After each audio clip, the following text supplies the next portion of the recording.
주신 말씀은 사도행전 21장 1절서부터 14절의 말씀 되겠습니다. 사도행전 21장 1절부터 14절까지 말씀 다 읽겠습니다. 우리가 그들을 작별하고 배를 타고 바로고스로 가서 이튿날 로도에 이르러 거기서부터 바다라로 가서 베니게로 건너가는 배를 만나서 타고 가다가 구브로를 바라보고 이를 왼편에 두고 수리아로 향하여 두로에서 상륙하니 거기서 배의 짐을 풀려 함이러라. 제자들을 찾아 거기서 이레를 머물더니 그 제자들이 성령의 감동으로 바울더러 예루살렘에 들어가지 말라 하더라. 이 여러 날을 지낸 후 우리가 떠나갈새 그들이 다 그저 저와 함께 선문 밖까지 전송하거늘 우리가 바닷가에서 무릎을 꿇어 기도하고 서로 작별한 후 우리는 배에 오르고 그들은 집으로 돌아가니라. 두로를 떠나 항해를 다 마치고 돌레마야에 이르러 형제들에게 안무를 묻고 그들과 함께 하루를 있다가 이튿날 떠나 가이사라에 이르러 7 집사 중 하나인 전도자 빌립의 집에 들어가서 머무느니라. 그에게는 딸 넷이 있으니 처녀로 예언하는 자라. 여러 날 머물러 있더니 아가보라 하는 한 선지자가 유대로부터 내려와 우리에게 와서 바울의 띠를 가져다가 자기 수족을 잡아매고 말하기를 성령이 말씀하시되 예루살렘에서 유대인들이 이같이 이 띠 임자를 결박하여 이방인의 손에 넘겨주려 하거늘 우리가 그 말을 듣고 그곳 사람들과 더불어 바울에게 예루살렘으로 올라가지 말라 권하니 바울이 대답하되 여러분이 어찌하여 울어 내 마음을 상하게 하느냐. 나는 주 예수의 이름을 위하여 결박당할 뿐 아니라 예루살렘에서 죽을 것도 각오하였노라 하니 그가 고난을 받지 아니하므로 우리가 주의 뜻대로 이루어지리다 하고 그쳤노라. 아멘. 바울이 에베소와 밀레도를 거쳐 예루살렘으로 올라가는 길에 그 드로에 들려서 일주일 동안 거합니다. 그때 드로의 성도들이 성령의 감동으로 바울 보고 예루살렘에 올라가지 말라고 권을 합니다. 근데 바울이 듣지 않죠. 그래서 가이사라에 있는 7 집사 중에 하나였던 전도자 빌립의 집에 들어가서 또 머물렀는데 그 빌립에게는 4명의 처녀가 딸이 있었는데 다 예언하는 처녀였다고 말을 하고 있습니다. 그 집에 머물고 있을 때 유대에서 유명한 선지자 아가보가 내려와서 바울의 그 허리띠를 가져다가 자기의 수족을 막 묶더니만 예언을 하기를 이 띠의 임자를 예루살렘에 올라가면 그를 붙잡고 그에게 많은 해를 가할 것이라고 예언을 합니다. 그래서 사람들은 더더욱 바울 보고 예루살렘에 올라가지 말라고 말리죠. 이 아가보는 사도행전 11장 27절 이하를 보면 그 가뭄이 있을 것이라고 예언을 했는데 실제로 주 46년경에 유대 땅에 아주 심한 기근이 있었습니다. 그러니까 그의 예언은 이렇게 정확했던 그런 신령한 예언자였습니다. 그래서 여러 사람들이 이 아가보의 예언도 있고 해서 예루살렘에 올라가지 말라고 막 권을 하지만 바울은 뭐라고 그러냐면 나는 올라가서 예언대로 결박당해도 그리고 죽음도 나는 각오하고 있으니까 나는 그냥 올라가겠다. 이렇게 바울은 선포합니다. 바울은 성도들이 분명히 성령의 감동으로 그리고 성령의 예언으로 예루살렘에 올라가지 말라고 했는데 왜 끝까지 그 말을 듣지 않고 올라갔을까요? 첫 번째로 바울은 그들이 예언한 것보다 더 깊은 하나님의 뜻을 하나님의 그 예언을 이해하고 있었기 때문입니다. 그러니까 그들이 예언을 받은 것은 사실이죠. 진짜로 바울이 그 예루살렘에 올라가서 결박당해가지고 로마로 압송당해서 거기서 순교당하지 않습니까? 그러니까 그들의 예언은 정확한 거예요. 근데 그들이 그 예언을 받고 나서 성령의 감동을 받고 나서 그 다음에 해석을 자기 인간적으로 해버린 거예요. 자, 예루살렘에 올라가서 내가 그 바울이 붙잡힌다, 감옥에 간다, 죽는다. 이거는 좋지 않은 거다. 이거는 바울이 생명을 잇는 거니까 올라가면 안 된다. 이렇게 해석을 하고 올라가지 말라고 바울에게 자꾸 권을 했던 거예요. 근데 바울은 더 깊이 하나님의 뜻대로 그 예언을 해석한 거예요. 내가 올라가면 예루살렘에서 붙잡히고 내가 죽임까지 당한다. 그런데 그게 하나님 뜻이다. 하나님은 내가 올라와서 붙잡히고 매를 맞고 감옥에 갇히고 죽기를 원하신다. 그래서 나는 그 길을 가련다. 이렇게 해석을 제대로 한 거예요. 그래서 여러분과 제가 어떤 환상이나 어떤 예언을 받았을 때 그것을 해석을 잘해야 되는 거예요. 잘 받고 나서 인간적으로 해석해버리면 이렇게 바울이 예루살렘에 올라간 걸 막게 된단 말이죠. 바울이 예루살렘에 올라가야만 했어요. 그래야 그는 로마로 갔고 그 로마를, 그 거대한 제국을 변화시킬 수 있는 놀라운 복음의 씨앗을 심을 수 있었단 말이죠. 바울이 사람들의 말을 듣지 않는 것은 다른 사람들에게 통해서 오는 성령의 감동을 자기가 어떤 행동을 결정하는데 그 중요한 근거로 삼지 않았다는 거예요. 여러분, 만일 성령님이 바울 보고 직접 가지 말라고 말씀하셨다면 바울은 당연히 예루살렘에 올라가지 않았겠죠. 근데 성령이 바울에게 직접 그런 말을 하지 않았거든요. 그러니까 주변 사람을 통해서 하는 말을 이 바울은 참조할 뿐이지 그것을 자기 행동의 결정적인 근거로 삼지 않았어요. 성도들이 자기 중심과 잔이 아니를 구하기 때문에 자기의 음성을 성령의 음성으로 착각하는 경우가 종종 있습니다. 오늘 많은 사람들이 다른 사람들의 예언을 듣고 그 예언대로 결정을 하고 행동을 하는데 이건 대단히 잘못된 것입니다. 여러분, 구약에서는 그랬죠. 구약에서는 이제 예를 들어서 사울이 당나귀를 잃어버리니까 그 선지자 예언가 그 사무엘에게 가서 우리가 이 당나귀를 어떻게 찾을 수 있을까 하고 물어보잖아요. 그런 건 구약에서나 가능했어요. 신약에서는 아니에요. 왜냐하면 신약에서는 성령님이 우리 각 사람, 믿는 사람 심령에 와 있기 때문에 내 안에 와 계신 성령님께 물어보면 돼요. 다른 사람한테 물어볼 필요가 없단 말이죠. 여러분, 내 안에 계신 성령님께 물어보지 않고 자꾸 다른 사람한테 물어보고 그 사람의 말대로 하는 거는 내 안에 오신 성령님에 대한 모독이에요. 제가 그 의정부 어느 기도원에 그 나이 많으신 권사님을 아는데, 와, 이분 예언 대단해요. 정말 저도 갔는데 얼마나 이렇게 정확하게 예언하고 얼마나 정확하게 아는지 몰라요. 그 제 친구를 한 명 데려갔더니 제 친구를 그 대학생 때였어요. 보자마자 뭐라고 하냐면, 왜 자네는 집에 가자마자 책가방을 내던지나? 그러면서 자네는 빨간 친구들하고 어울리는데 그러면 안 되네. 그러는 거예요. 그래서 책가방 내던지는 건 내가 이해했지만 빨간 친구는 뭐지? 하고 내가 그 친구한테 물어봤어요. 그랬더니 자기는 정말 집에 가면 제일 먼저 이 배냥을 던져버린대. 그리고 빨간 친구는 뭐냐 그랬더니 자기 생각에는 요즘 내가 의식화 교육받고 있는데, 그러니까 일종의 그 좌파들한테 제 80년대만 해도 그런 북한에 관계된 그런 대학생들이 많았거든요. 그래서 그들이 의식화 교육을, 신입생들 들어오면 의식화 교육을 시켰어요. 그래서 그 친구는 지금 나이가 60이 다 됐는데도 지금도 여전히 좀 그런 쪽이에요. 상당히 좌파적이에요. 그래서 너무 정확하게 맞추잖아요. 그런데 문제는 이분이 이렇게 예언을 잘한다고 해가지고 수많은 사람이 가가지고 그렇게 예언을 듣고 그 권사님이 하는 예언대로 그렇게 모든 중요한 결정들을 다 해버린다는 게 문제인 거예요. 여러분, 예언의 은사를 이렇게 깊이 받아도 이분의 예언이 다 맞는 게 아니거든요.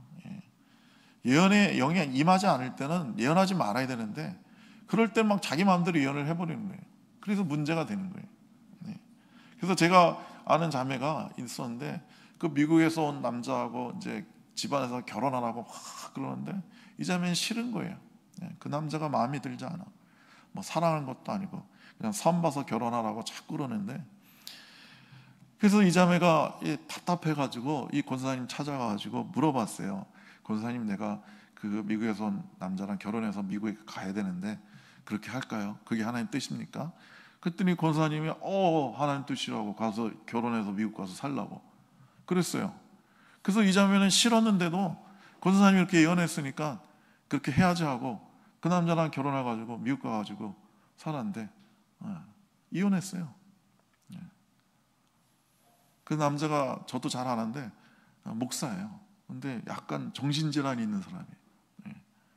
그러니까 정신질환이 있으니까 그런 사람은 어떻게 살아요? 그러니까 그 어머니에 대해서 얼마나 집착하는지, 어머니가 그 소천하셨는데, 돌아가셨는데, 미국은 그 묘지가 동네에 있어요. 우리처럼 멀리 산으로 가야 되는 게 아니라 그냥 우리가 사는 마을 한가운데 공동묘지가 있어요. 걷다가 어머니를 매장했는데 매일 가는 거예요. 매일 어머니 묘에 가는 거예요. 그것까지만 해도 좀 조금 이상한데, 집에 오면은 어머니 있던 방에 들어가서 어머니 옷을 입고 있고 그런 거예요. 상당히 이상하죠. 그러니까 이게 뭐 한두 가지가 아니에요. 그래가지고 결국 이혼을 했어요.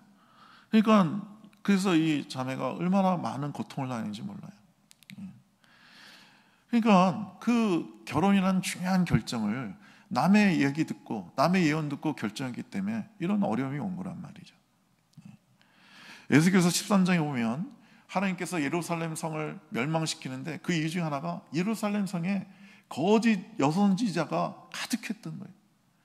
그 여선지자들이 얼마나 많은 거짓 예언을 하고 헛된 예언을 했는지 몰라요. 거기 에스겔서 13장에 보면 그들이 두어 먹고 보리를 위해서, 그러니까 돈 받기 위해서, 돈 벌려고 막 예언을 막 했어야 되는 거예요. 그리고 그들이 수건을 막 단다고 그랬는데, 만든다고 했는데 수건이 뭐예요? 얼굴에 이렇게 수건을 덮어서 사람들의 모든 시각과 모든 그 감각을 어둡게 하는 거, 어둡게 한 후에 자기 예언대로, 거짓 예언대로 따라오게 한단 말이죠. 그래서 하나님은 예루살렘 성을 멸망시킨다고 말씀하고 계시는 거예요. 물론 내가 하나님께 기도해서 어떤 중요한 문제를 놓고 기도해서 하나님 응답을 받았는데, 그 응답을 받은 게 내가 제대로 받았나 안 받았나, 그게 약간 불안하니까 그 신령한 기도 많이 하는 분한테, 예언의 은사 있는 분한테 자기가 받은 응답이 맞는지 안 맞는지 한번 그것을 한 번 더 확인하는 거, 이런 건 좀 괜찮아요. 근데 자기는 전혀 기도하지 않고 무조건 다른 사람의 말만 들으려고 한다면 그건 상당히 큰 문제가 되는 겁니다. 아유, 저는 신앙이 어려서 아무리 하나님 뜻이 무엇이냐고 기도해도 하나님 뜻을 잘 몰라요. 뭐 그런 분들이 있죠. 아니, 내가 초신자인데 하나님의 뜻을 내가 어떻게 합니까? 이렇게 말하는 분들이 있어요. 아니에요. 그런 분들에게도 하나님께 간절히 기도하면, 아니면 하나님께서 강권적으로 하나님의 뜻을 보여주세요. 제가 한 번은 그 목회할 때, 전에 목회할 때 그 나이 70이 넘은 그 할머니가 그 교회에 등록을 하셨어요. 그래가지고 그 12월 달 셋째 주인가 넷째 주에 등록하시고, 그분이 이제 송구영신 예배도 나오시고, 그리고 이제 1월 달이 돼서 제가 신방을 갔는데, 제가 이제 이 교회 이제 평생 처음 나온 분이고 잘 모르시는 분인데 어떻게 설교를 할까 하고 많이 기도한 다음에, 그다음에 본문을 정하고, 성경 본문을 정하고 가서 이제 신발 가서 설교를 했어요. 그랬더니 예배가 끝나니까 그 할머니가 저보고 오늘 목사님 설교에 은혜 받았다는 거예요. 그래서 속으로 제가 뿌듯했어요. 야, 내가 대단한 종이구나. 내가 이런 초신자 할머니한테도 설교로 은혜를 끼치다니, 난 대단한 설교가구나. 막 이렇게 해서 좋아가지고 제가 어떤 부분이 그렇게 은혜가 되셨나요? 라고 물어봤어요. 그랬더니 목사님 그 설교한 내용은 하나도 못 알아들었고요, 목사님이 본문으로 정하신 그 성경 말씀에 은혜 받았습니다. 그런 거예요. 그래서 어떻게 이렇게 성경 말씀에 은혜 받으셨어요? 그랬더니 자기가 송구영신 때 우리가 한 해 말씀 이렇게 말씀 카드 뽑게 하잖아요. 그때 내가 뽑은 성경 말씀하고 오늘 목사님이 본문으로 잡은 성경 말씀하고 똑같다는 거예요. 그래서 하나님이 나한테 이렇게 2번 성경 말씀을 들려주는 거 보니까 하나님께서 분명히 이 말씀대로 올해 내게 이루어질 것이라는 믿음이 확 생겨서 은혜가 됐다는 거예요. 그러니까 이렇게도 초신자에게도 하나님이 역사하신다는 말이에요. 하나님의 뜻을 분명히 보여주신다는 말이에요. 그래서 여러분과 저는 직접 하나님께 물어서 응답을 받아야 됩니다. 여러분, 우리 인생은 선택의 연속입니다. 어떤 것을 선택하느냐에 따라 우리 인생이 달라지는 겁니다. 여러분, 신약 이 시대에는요, 주님과 간접 관계가 아니에요. 구약 시대에는 간접 관계였죠. 그 주님과 우리 사이에 선지자가 있고 제사장이 있어야만 됐어요. 근데 오늘날은 그렇지 않아요. 우리 너희는 다 왕 같은 제사장이야, 하나님의 거룩한 백성이라고 그러셨잖아요. 예. 그래서 주님과 밝은 교제가 이루어져 있다면 다른 사람을 통해서 말씀하지 않고 직접적으로 이렇게 말씀하신단 말이죠. 여러분, 주님과 나 사이의 관계가 안 좋아지면 간접 관계가 되겠죠. 예. 그 사이가 안 좋으면 직접 대화를 안 하잖아요. 그죠? 부부가 싸움 나면 어떡합니까? 예. 아빠가 그러죠. 애한테, 야, 네 엄마 보고 물 한 그릇 떠오라고 그래라. 바로 옆에 있는데 직접 얘기 안 하고 간접으로 얘기한단 말이죠. 그럼 엄마가 바로 옆에서 듣고 있다가 뭐라 그럽니까? 애한테, 야, 네 아빠 보고 네가 떠먹으라고 그러라. 예. 어디다가 뭐가 시키고 난리나고. 그럼 애는 중간에서 막 난처하단 말이에요. 예. 그럼 이런 것처럼 싸우면 직접 대화를 안 해요.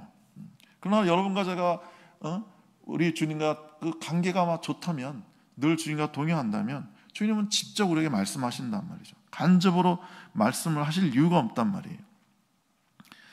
여러분, 예언하는 사람을 그렇다고 해서 무시해서는 안 됩니다. 우리나라에서는 그 교회에서 예언하는 사람을 아주 싫어해요. 목사님들이 아주 싫어하고 그래요. 물론 싫어할 이유가 있어요. 왜냐하면 하도 그분들이 문제를 일으키고 그러니까 목사님들이 예언하는 사람들을 아주 질색팔색으로 여기고 막 무당 취급하고 막 그러는데, 아니에요. 물론 잘못된 사람도 있지만 참된 예언가도 있습니다. 오늘 성경이 분명히 빌립의 내 딸은 예언가라고 말하고 있지 않습니까? 그리고 고린도전서 14장 1절에 이르기를 너희는 예언하기를 힘쓰라고 그랬어요. 예언의 은사를 사모하라고 그랬어요. 그러니까 우리가 이 예언의 은사를 우리가 받아야 되고, 우리가 이 예언의 은사를 사용해야 되고, 그 예언하는 사람을 우리가 존중히 여겨야 됩니다. 그래서 하나님께서는 우리에게 어떤 은사나 어떤 그 축복을 주실 때 미리 말씀을 하세요. 미리. 그래야 미리 말씀을 하셔야 그 일이 이루어졌을 때 그것이 우연히 이루어진 게 아니라 하나님이 그렇게 하셨구나, 그런 걸 알 수 있게 되는 겁니다. 제가 한 15년 전인가 몇 년 전에 그 미국에서 사역하는 유명한 예언가가 우리나라 와서 집회를 했어요. 제가 그 집회 가는데 호스트로 여러 가지 일을 하고 관리를 하고 그랬는데, 그 예언가, 그 미국 사역자가 저를 보더니만, 제가 뭐 예언기도 해달라고 하지도 않았는데 저를 딱 보자마자 당신은 작가시군요, 그러는 거예요. 그래서 이 사람 잘하네. 왜냐하면 그 당시에도 제가 책을 여러 권 썼기 때문에 나를 작가인 줄 어떻게 보자마자 알지? 그 사람만 나오고 그전에는 뭐 단 한마디도 얘기한 적이 없어요. 그러면서 저번도 뭐라고 예언하냐면, 당신에게는 돕는 자들이 나타나서 당신은 더 많은 책을 쓰게 될 것이라고, 그렇게 저한테 예언을 했어요. 그래서 저는 나를 후원자들이 생겨서 내가 더 많은 기독교 책을 쓰게 되나 보다 라고 생각을 했어요. 근데 몇 년이 지나고 보니까 아니에요. 저에게 그 일러스트레이터들이 저에게 만나게 돼서 그 일러스트레이터들의 도움으로 제가 동화책을 쓰기 시작했어요. 그래서 동화책을, 어린이를 위한 책들을 여러 권을 쓰게 됐단 말이죠. 그러니까 전혀 저는 상상조차 못했어요. 내가 어린아이를 위한 동화책을 쓸 거라는 생각은 해본 적이 없어요. 네. 어른이 동화 쓴다는 건 무지 어렵습니다. 더군다나 창작 동화를 쓴다는 거는. 그래서 그 창작 동화를, 그 동화집을 내고 나서 그분 예언이 생각나는 거예요. 그분이 예언한 게 이거였구나. 나를 돕는 사람들이라는 게 일러스트를 만난다는 얘기였구나. 그래서 더 많은 책을 쓴다는 거는 내가 기독교 책만 여태까지 써왔는데 이런 동화책을 쓰게 된다는 것을 예언했구나. 그 모습을 바꿨구나. 이런 생각이 들더라고요. 그러면서 내가 잘난 체를 할 수가 없는 거예요. 왜냐하면 그 예언한 것을 기억해 봤을 때 하나님이 해주신 거니까. 내가 잘나서도 아니고 우연히 된 것도 아니고 하나님이 그렇게 해주신 거라고 믿을 수밖에 없었단 말이죠. 세 번째로 사도 바울은 형제들의 그 성령에 감동받아도 자기에게 주어지는 사명을 더 중요하게 여겼던 거예요. 여러분, 지금 예루살렘 교회는 심각한 분열의 문제가 있었어요. 그러니까 그 복음, 오직 바울이 전하는 그 오직 믿음으로 구원받는다는 그 복음주의자와 그 유대인 중에 예수 믿은 사람, 그 유대 기독교인, 그 사람들이 자꾸 할례를 받아야 된다고 하고 안식일을 지켜야 된다고 하고 율법을 지켜야 구원받는다고 하는 거예요. 그러니까 이 순수 복음과 율법 복음이 서로 부닥쳐가지고 교회가 두 쪽 날 상황이었어요. 그런 예루살렘 교회에 바울이 올라가서 그 문제를 해결해야만 했어요. 그리고 바울은 그 주님이 예언해 주신 대로, 환상을 보이신 대로 로마에 가서 복음을 전해야 된다는 그런 사명이 있었어요. 그래서 사람들이 예언한 대로 가면 죽겠지만 순교할 것을 각오하고 바울은 끝까지 예루살렘으로 올라갔던 것입니다. 여러분, 전도하지 말라는 성령의 감동은 없어요. 사랑하지 말라는 성령의 감동은 없습니다. 어떠한 성령의 감동도, 예언도 하나님의 말씀에 위배되는 것은 있을 수가 없는 거예요. 성경은 분명히 말하죠. 데살로니가후서 3장 10절에 일하기 싫은 자는 먹지도 말라고 그랬어요. 일을 해야 된다는 거예요. 어떤 학생은 공부하기 싫으니까 성령께서 나보고 기도하라고 그런다고. 그래서 지금 시험이 바로 내일인데도 하나님께서 성령이 나에게 기도의 감동을 주신다고. 그래서 밤새 기도를 해요. 실제로 그런 사람이 있었어요. 이규평 목사라고, 우리 장로인 신학교 평양 신학교회 때 그 1회 졸업생인데 밤새 기도했어요. 성령이 나를 기도시킨다고. 그리고 내일 시험은 성령이 감동 줘가지고 지혜 주셔서, 은사 주셔서 나는 공부 안 해도 시험 잘 볼 수 있을 거라고. 그리고 얘기하고 시험 봤는데 빵점 맞았어요. 그래서 그분이 유명한 말을 남기셨어요. 성령도 시험에는 약하다. 성령도 시험에는 약하다. 그래서 장신대 들어가면 우리 학장님들이 신입신앙들한테 맨날 이 얘기해요. 성령도 시험에는 약하니까 공부해야 된다고, 기도해야 된다고 되는 게 아니라고. 여러분, 학생은 공부하는 게 사명이에요. 그럼 공부를 해야죠. 맨날 기도하면 어떻게 해요? 여러분, 집안의 가장은요, 그의 사명이 뭐예요? 그 집안 식구들을 잘 먹여 살려야 돼요. 부양해야 되는 게 이게 사명이에요. 근데 이 사명을 안 버리고 맨날 교회 와서 기도하면 어떻게 해요? 제가 전에 목회할 때 우리 안수집사 한 명이 그랬어요. 은혜 받았다고 맨날 하루 종일 교회 와가지고 하루 종일 기도만 하는 거예요. 하루 종일 성경 보고. 일을 안 해요. 일을. 그럼 어떻게 해요? 그 어머니도 있고 애들도 있고 처도 있는데 그 처가 나가서 죽도록 일을 해요. 그게 뭡니까? 제 친구 엄마는 기도해가지고 3년 동안 기도만 해요. 성령께서 기도하게 하신다고 하면서 집에를 안 해요. 3년 동안. 아니, 애들도 그러고 남편도 있는데 가정주부가 자기 사명을 버리고 맨날 기도하면 되겠어요? 그 무슨 기도를 그렇게 하는 거예요? 여러분, 우리에게는 사명이 있어요. 그 사명을 우리가 잘 감당해야 될 줄 믿습니다. 우리가 예언의 은사 받고 또 하나님께 기도하고 다 해야 돼요.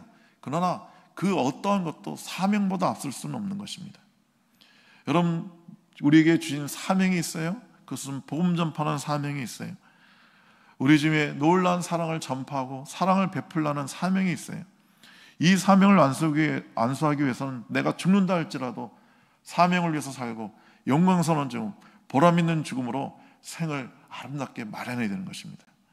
그래서 묘비에 우리가 죽고 난 다음에 우리 묘비가 세워질 거 아니에요. 묘비에 이런 글을, 바울이 한 고백을 쓸 수 있으면 너무 좋습니다. 한번 다 같이 보겠습니다. 디모데후서 4장 7절 8절. 묘비에 이걸 한번 쓰면 좋겠어요. 다 같이 읽겠습니다.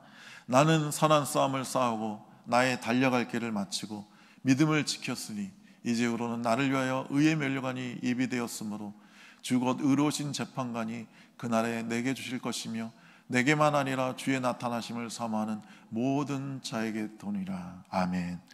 이런 묘비를 여러분이 쓸 수 있기를 간절히 축복합니다.